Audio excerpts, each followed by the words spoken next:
Welcome to Talent Instinct, an electrifying space where we dive into how construction business owners revamp their hunt for top-tier talent by instinctivizing their efforts. It's time to spice up relying on systems and processes and discover prime insights on how to smartly apply their most important aspect, their instinct, as well as intellect, to pinpoint individuals who don't just fit in, but flourish. Let's face it, making the right hire for your business has never been more paramount. The stakes of the wrong hire can disrupt performance, profit, culture, and succession planning. Talent Instinct isn't about playing it safe. It's about conquering with calculated instinct.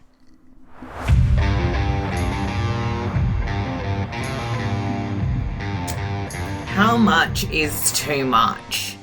And what I mean by that is, when does it end? How much should we be trying to build a good culture with our staff turn into being a financial advisor, being a counsellor, being everything else that they need to get up and go to work? Sometimes we've even got people that are losing their license and can't get to work, and they might be really good workers. So of posing the question out there, how much is too much? And the reason why I've decided to talk about this topic is because I've been speaking to quite a few of my clients, and gone are the days where we would go and try and educate ourselves or find our own way to do things. Now, I have a thought. It might be an unpopular thought, but here it goes. My logic or thoughts behind this are that now both parents are working. So now at school, a lot of teachers are having to do a lot more than just teach at school. We've also got this world that obviously, especially I think my generation, have wanted to give their kids better. I say that, but I mean, every generation from the beginning of time, I think, has wanted to do better than their parents. But we've gotten to a point where everything's so accessible in life. So obviously social media, like we talk about all the time, and even buying things. When I was a kid, it was so expensive to buy a computer or to buy a TV. It was a luxury. We would only get presents at birthdays or Christmas. And now we buy our kids everything, and we want to, and it's a nice thing to do. But what we're sort of doing in a way is, are we setting our kids up to not be able to make decisions for themselves? I think that we have to find this happy medium. And the thing is, a lot of kids or people in general, are finding it really hard to know how to navigate themselves through life. And I think that's a little bit where the attitude comes, where people feel a bit entitled, because why would they not expect everyone to do everything for them when that's what they've had done for them their whole life? They haven't had to have the same resistance in terms of, if I didn't get home on time or catch the right bus, I had to sort it out. I had to find it out myself. I had to be a lot more resourceful. Well, don't get me wrong, I fully enjoy, technology and love it. And the systems that we have in place now, even to run our businesses, are worlds and worlds apart to what we used to have to do. But all I'm asking, and I'm genuinely asking as a question, I would love to hear people's feedback with this and what people think of it, and if they agree with me or not. Is it the fact that now that we've got everything at our fingertips, and our kids do, and we give them so much more comfortable living standards, that now they don't have the same need or grit to go out and make money themselves. Now, again, this is not a necessarily what's right and what's wrong sort of thing. I'm not saying there's one right way or there's one wrong way. It's just an observation because of the conversations that I've been having with clients at the moment and them feeling like they want to give extra things. They want to help their staff get better in life and achieve things and show them how to save money to buy a house or any of those sorts of things. Be financially independent, show them how to budget. But what I'm saying is we used to have to work that out for ourselves, and now has it become the employer's responsibility to do that?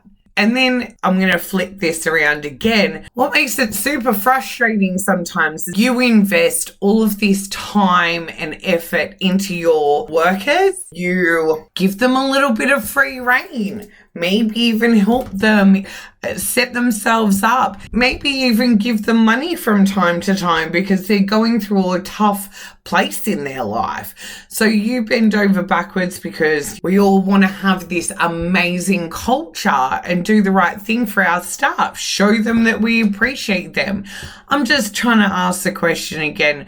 Where do we actually draw the line? We do talk about it. I talk about all the time how I like to create a great culture and environment. And I think there are things that you can do without going overboard. And that means making sure that you do barbecues on site, team bonding sort of things where it's not too overboard. I was speaking to a client the other day and they actually said that they had a whole fridge of alcohol and it's actually not what the team wanted. So I think there's so many other positive ways you can go about things. I'm seeing some positive things going on, like making sure they do ice baths, breathing sessions, and just all sorts of things, different coping mechanisms. I just know that we've all been feeling like for a very long time, how much is too much? Where do we draw the line between, okay, you're here to come to work, you're here to do a job, your thank you is getting paid for doing that job.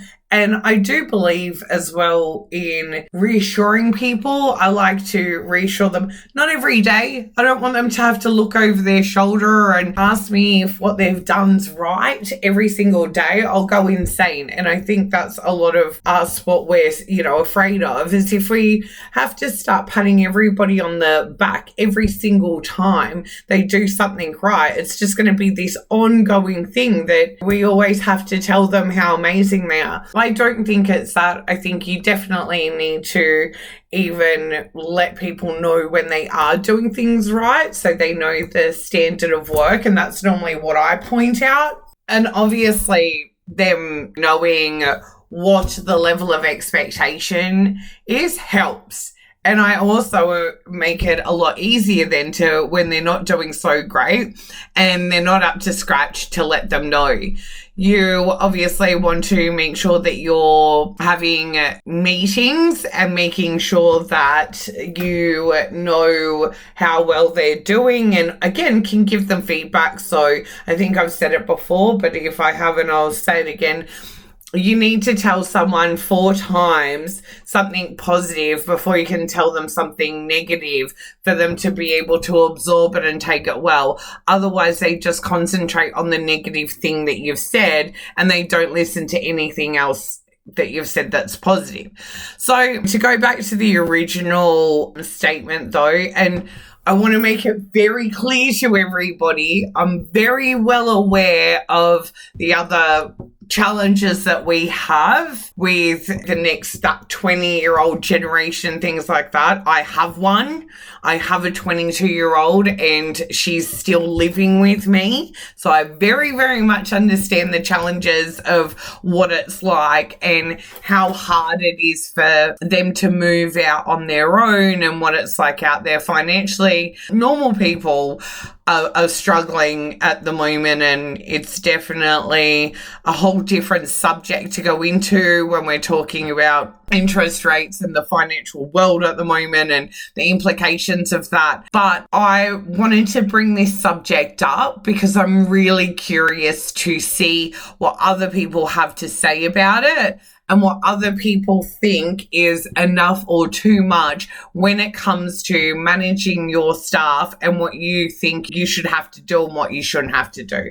I get a lot of people, again, that are business owners or managers that say to me all the time, what do they want? Do they want a congratulations? Do they want a medal? How much do they want to be told that they're doing a good job for just turning up every day? And I can tell you, I hear that statement all the time. And I do see it from both sides. I see it from, I feel like we need to make sure that we do have a good culture. I think there's just some things in life, though, that never change either. I think that there's this level of being someone's manager, boss, or whatever, and running a business, and you've got a business to run. And I think you should lead from the front. I don't think anyone should have to spend, most of their day telling someone that they're doing a good job or thanks for turning up, when that's what you get paid to do. I really would love people to come back a little bit to that point where people are thankful to have a job and appreciate how much as a business owner it takes to really spend years and years building up your business so you can employ people, so you can pay them and they have a job. It is not an easy task. They say if it was easy, everybody would do it.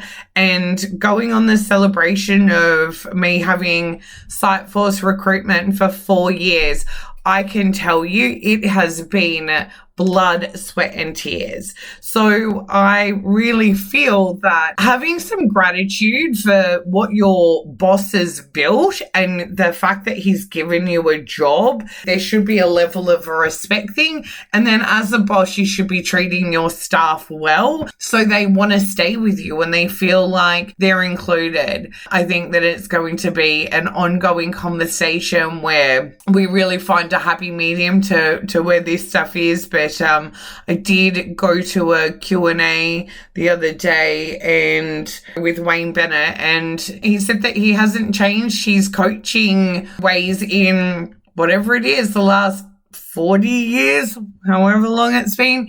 But he said that the fundamentals are still the same and that at the end of the day, those players want to be there and they're going to fall in line and work hard to be there. I really thought it was amazing to hear a lot of the similarities of coaching and the principles that he has and how they transfer over to business as well. I think don't get all twisted up in the hype. Remember what the principles are when you're hiring, when you're firing, when you're team building. Don't get lost in all of this other kind of crap that's on the way, because I feel like the principles are always the same. They always will be the same. I still follow the same principles that I started with all of those years ago when I had my first job in recruitment, and they work. They don't change, and that's how I have managed to have such a great business and provide great people for construction companies in Queensland. Thanks for listening to Talent Instinct. I'm Chantal Penny, and if you want more razor sharp insider info on instinctivizing your hiring game, then hit the subscribe button. Oh, and remember to drop a killer rating and review. Please don't hold back. Spread the news to fellow construction business owners too. If you want to stay ahead of the curve and soak up all of my content, please do so by stalking us on Talent Instinct and my brainchild Siteforce Recruitment on LinkedIn, Facebook, and Instagram.